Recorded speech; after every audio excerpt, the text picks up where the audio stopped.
रजब का महीना शुरू हो चुका है और ये वक्त है कि हम इस मुबारक महीने की असली अहमियत को समझें। इस्लामिक कैलेंडर का 7वां महीना रजब सिर्फ एक आम महीना नहीं है, ये अल्लाह की खास रहमत और बरकत से भरा हुआ महीना है। आज हम जानेंगे कि क्यों रजब को अल्लाह का महीना कहा जाता है और इसमें रोज़े रखने की क्या फजीलत है। क्या आपको पता है कि रजब उन 4 मुबारक महीनों में से एक है जिनका जिक्र खुद कुरान पाक में किया गया है। ये महीना इतना ख़ास है कि इसे शहरुल्लाह यानी अल्लाह का महीना कहा जाता है। जब अल्लाह ताला किसी चीज़ को अपनी तरफ मंसूब करता है तो समझ जाइए कि उसमें कितनी बरकत और फजीलत होगी।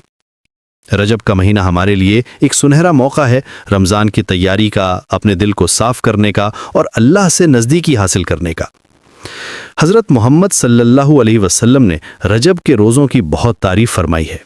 हदीसों में आता है कि रजब में सिर्फ एक दिन का रोज़ा रखने से इंसान और जहन्नम के बीच इतना लंबा फासला हो जाता है कि उसका अंदाज़ा लगाना मुश्किल है। ये कितनी बड़ी बात है, एक दिन का रोज़ा और इतना बड़ा सवाब। लेकिन यहाँ सवाल ये है कि रजब के रोज़े इतने ख़ास क्यों हैं? इसकी वजह यह है कि ये महीना अल्लाह की ख़ास रहमत का महीना है और इसमें की गई हर नेकी का सवाब कई गुना बढ़ जाता है। रजब के रोज़े सिर्फ पेट भरने या खाली करने का मामला नहीं है, ये दिल की सफाई का जरिया है, गुनाहों से तौबा का रास्ता है। जब हम रजब में रोज़ा रखते हैं तो हमारा दिल साफ होता जाता है, हमारे अंदर का नूर बढ़ता जाता है।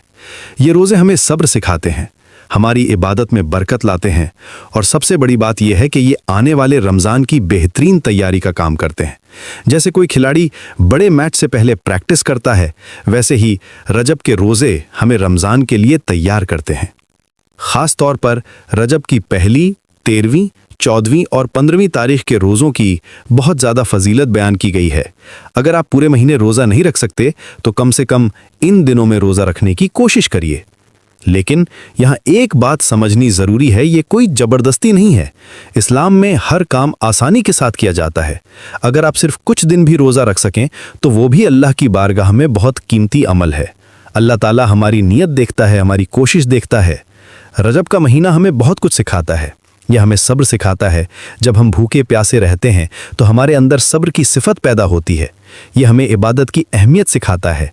जब हम रोज़े की वजह से अल्लाह को ज़्यादा याद करते हैं और सबसे बड़ी बात यह हमें अल्लाह से नज़दीकी सिखाता है। रोज़े की हालत में हमारा दिल अल्लाह की तरफ ज़्यादा झुकता है, हमारी दुआएं ज़्यादा कबूल होती हैं। आज के ज़माने में जब हर तरफ फितने हैं, गुनाह आसान हो गए हैं, ऐसे में रजब का महीना हमारे लिए एक ढाल का काम करता है। ये हमें बुराइयों से बचाता है, हमारे ईमान को मजबूत करता है